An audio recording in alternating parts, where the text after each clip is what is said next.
Interlaced live, me Casa, Su Casa, of course alongside Colin Lovelace in the house. Good evening. And the wonderful, the legendary, though she's very humble so she won't accept any of the compliments. Tonight's guest DJ, please everybody welcome Marcia Carr.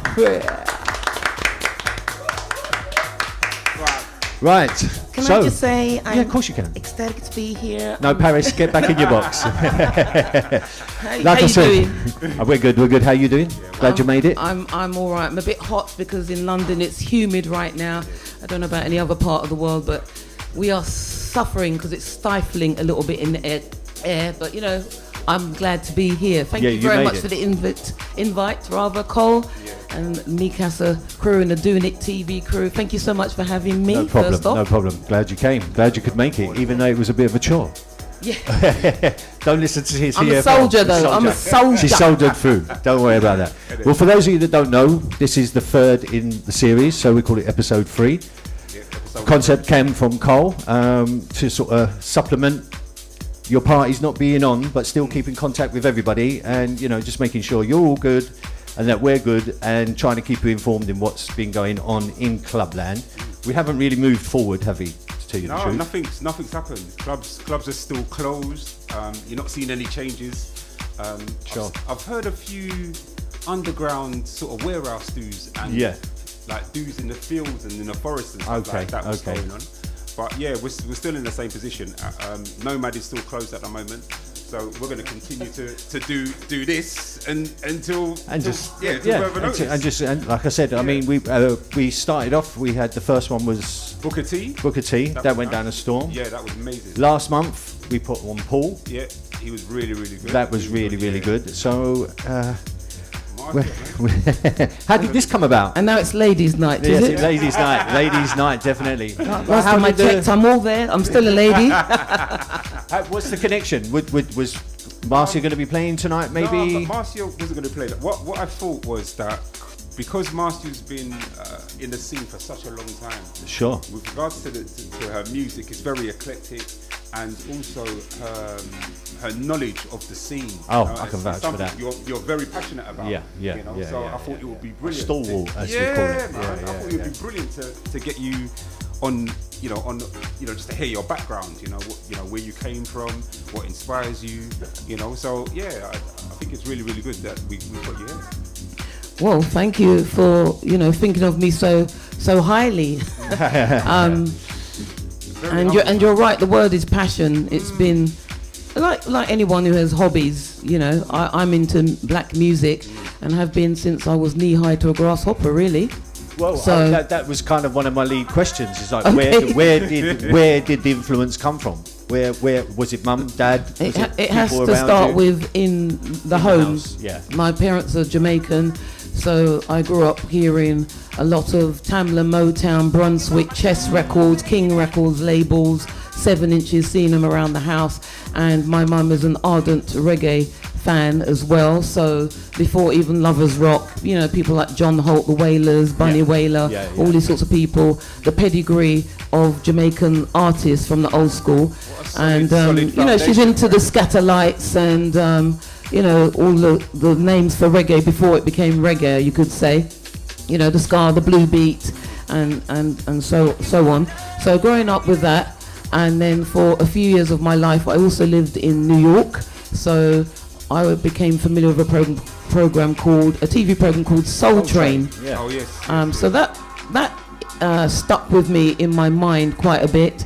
And I also have to say my auntie, because she used to, in the 70s and 80s, she used to go to New York every year, like it was her sort of home. Her ritual to go every year to New York, and she'd come back with a pile of records. And what would she do with these pile of records? She'd have house parties. So my mum obviously would take myself and my brother around there, and when we were supposed to be asleep with my cousin Conrad in the bedroom with the coats pile thrown on top of us, I creep out, sorry, the patois coming out now. I creep out of the bedroom, I sneak in with the big people there, man, thing. I see Wagwan, and I quite kind of liked it. And because I was only so small, no one sort of noticed me. I was like, no disrespect to small people, but I wasn't that obvious in the place. But the disco and the music that she was bringing back.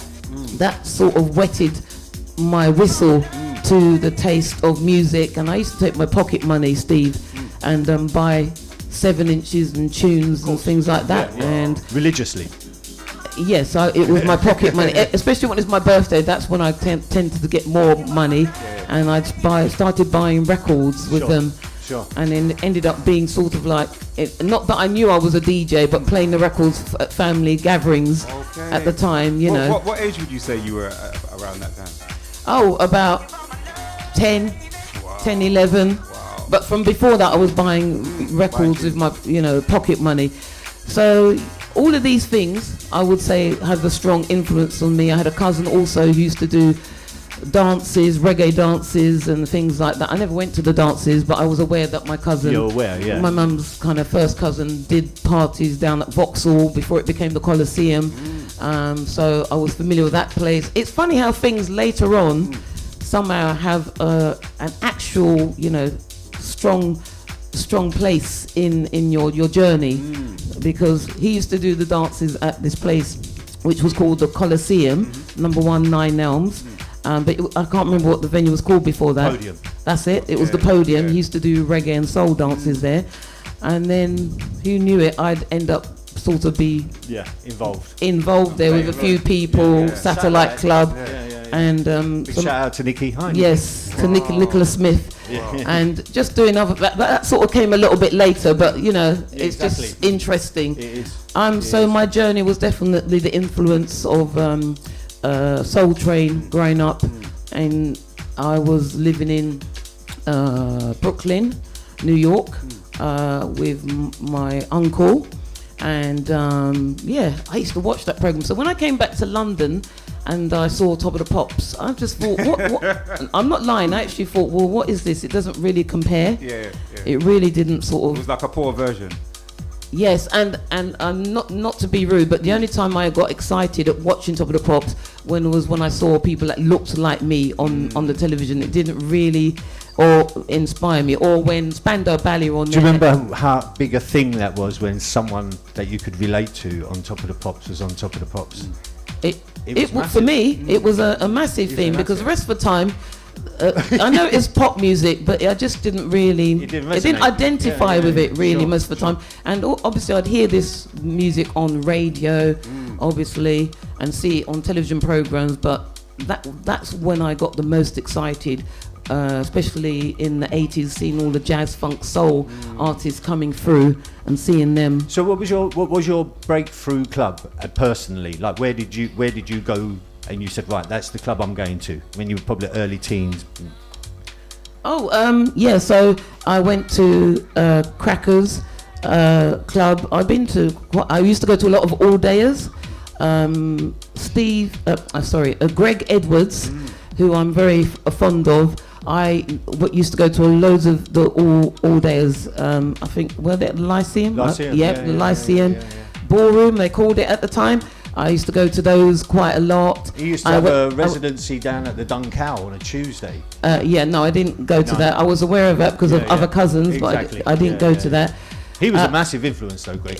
Yes, those I would say that his parties at the Lyceum were definitely, because you'd see South London, East London, West London people, everybody there, and. Incredible. There were girls there, but not as many. It was always about the guys, really. But we held our ground. I held my ground anyway. in the outer circle, not the inner circle. Yeah. I get that. So where does your, because I always see you busting moves when we're out, where does the dancing come from? Excuse me, I'm sweating profusely because it was hot outside on the way to the studio.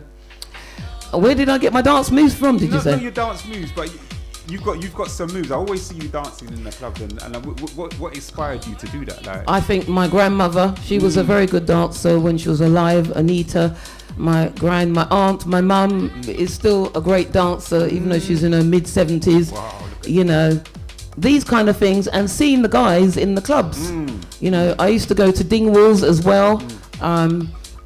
I was just inspired by the guys, and somehow I just sort of picked it up. when I was 10, 11 and 12, I attended the Italia Conte for ballet. Okay. But I gave it up because I wanted to do tap, and then my mum said I wasn't interested anymore, so I gave up.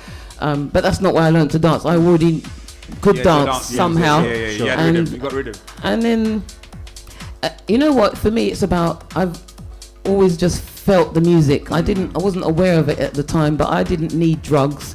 I didn't need alcohol. I'm not a drinker. In fact, I've never drunk really. I used to smoke, but I've never drunk. And so within the first few seconds, if I'm feeling this. Yeah. Foot start. And that's a habit that became more acute when I worked at record shops, because I could just touch the needle on a record, and within a few skips across the record, I'd know if I want the tune or not, especially if I'm in a hurry. Well, you led that quite nicely. So record shops.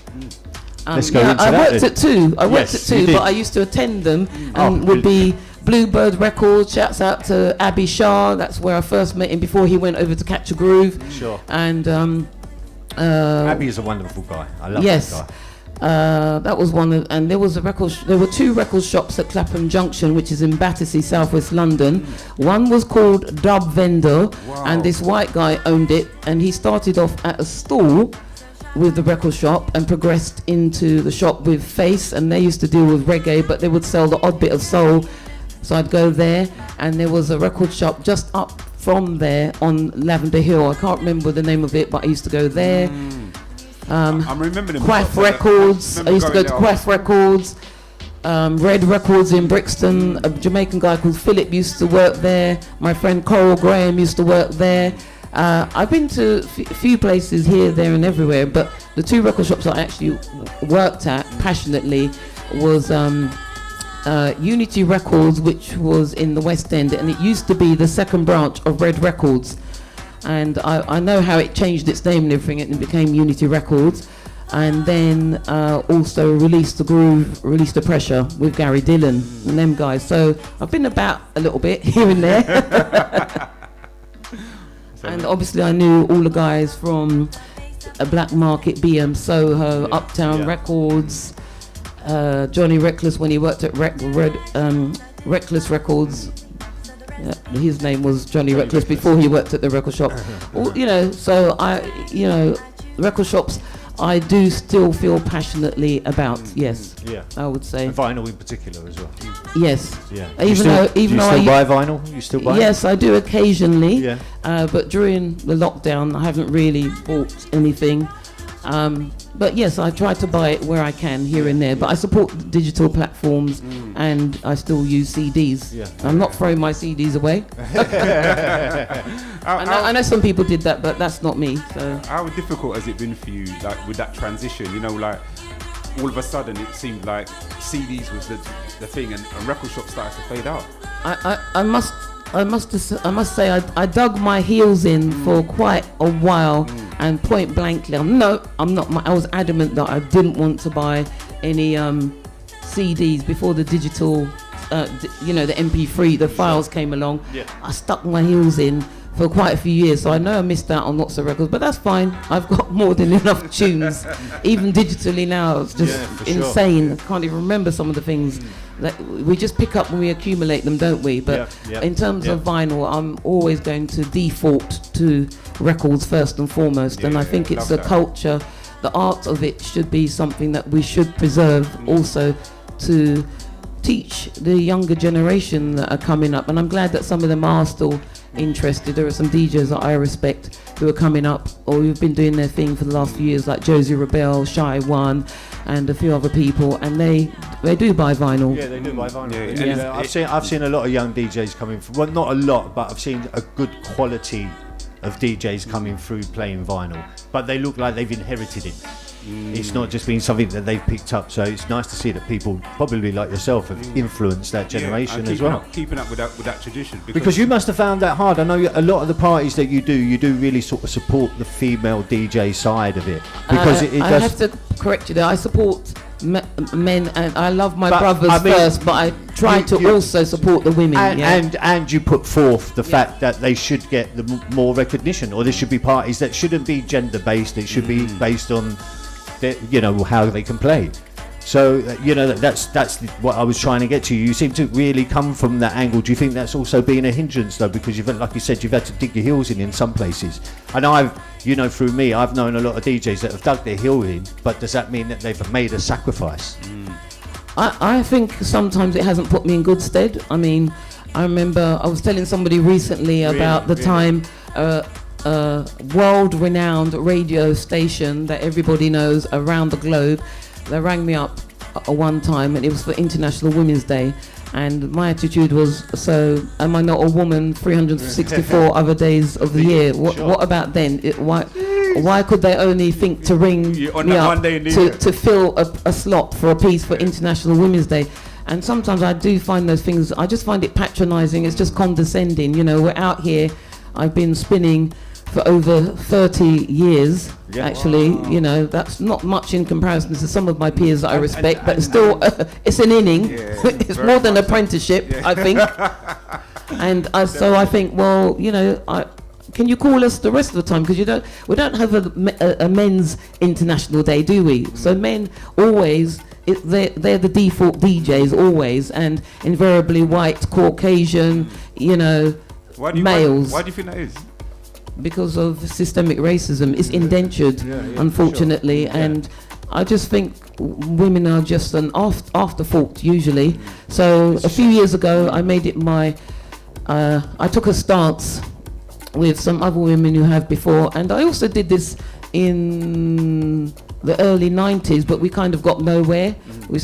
Some women tried to make their voices heard, and it sort of fizzled out after about 12 months or so that we ended up putting that to bed, and then I just carried on hanging with the boys, doing my thing, but some years ago, 4 or 5 years ago, I set up Girls Be Like, and that's a community-based platform specifically for women DJs, producers, songwriters. But we don't exclude men. You can come on the dance floor and show us your moves. But the women are taking control behind the decks. So Girls Be Like is what that project is about, because it's just picking up on an American slang. Well, girls be like this, girls be like that. Well, girls be like this when we're behind the turntables, So we're not all about, the mammary glands and the, the rear end. No. So it has to be said, because I'm tired of it. We're seen as sexual props, and boo-hoo to the women that want to do that, but when they go to the extreme, that's when I get peed off, because I'm like, well, you're doing a disservice to other women, because we're trying to break that stereotype. It's another thing that's endemic in the culture of dance music. Not just dance music. You see through hip hop, you even see it on thrash metal album covers, Iron Maiden album covers. The women are just purported as sex objects, and we need to break that, because I have got something between my ears. Isn't it so strange, because so many women that have come through have not been able to get the foothold that men have got as well in the same position. Whether it was a Beyonce even, they don't seem to be able to get this foothold. That's how endemic it is, that you can be that big and still not have that real core where you can just bring it all in together. We're still struggling, Steve. You're correct. We're still struggling, and there are times where it feels like if you speak just a little too loudly, you're labelled. Oh, you're angry.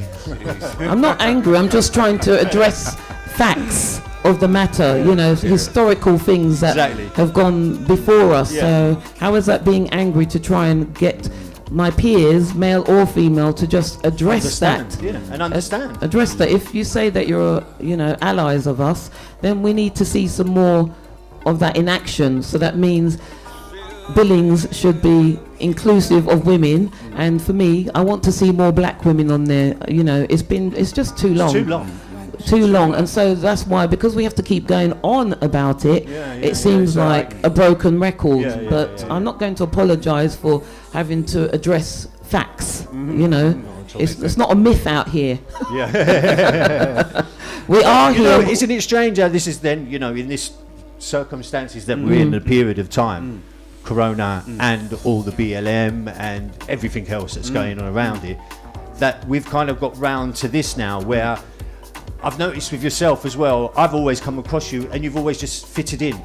Like with the guys, with the girls, with the everybody. Cool, pushing my way in and holding my corner, man. No, I don't even think you had to push hold your way my corner, sir.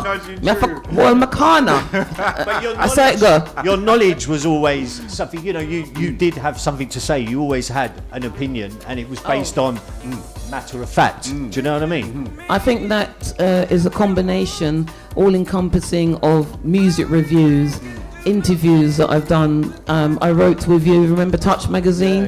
Him and I were both writers on there. Right. Yes, we know what you were up to. Anyway, so all of that is part and parcel of me, really. So it's helped, and I always used to try to focus on, rather than using the space, the platform to be negative about records, to try to lift up the person that's behind that record or the label by saying something. Obviously it's a personal opinion, but just giving my personal opinion about that, that's all we're doing, really, you know. Makes sense. Yeah. Well, I think that's I think that's led us nicely into showing us what you're about. Oh, okay. Yeah. Really? The time flew by that quickly. Flew by, man. Well, I've got to queue up. This is, everybody, if you didn't understand what we're doing, we've been interviewing Marcia Carr, guest DJ tonight on Colin Lovelace's Interlaced Live Friday night party. And we're just trying to give you a brief background into the people behind the decks, because there's more to it than, you know, snatching a few tracks from various platforms and just playing. There's history here, there's heritage, and there's foundation. So tonight, guest DJ Marcia Carr. She's going to queue up and we're going to get into it. Cole, let's just have a quick word from you. Do you think we'll be doing this again soon? Definitely, man. Well, you know we love having you here. Oh, so. I love being here, man. It's always nice. It's a nice atmosphere. And the reviews that we get back and the responses that we get back are so amazing, you know. So, yeah, definitely be back here. I think I'm going to do one in September. Okay. And then probably 2 more after that. Not sure which DJs are going to be playing yet, but it's going to be the similar what we do already, you know, somebody who's up, you know, coming through the ranks or who's not getting that recognition. You know, so yeah, man, we need to just keep doing it, man. Keep bringing it Good. There we go. Thank you for watching. Thank you for paying attention and doing your thing. Guys. Yeah, thanks for tuning in. Right, we're going to leave it to DJ Marcia Carr.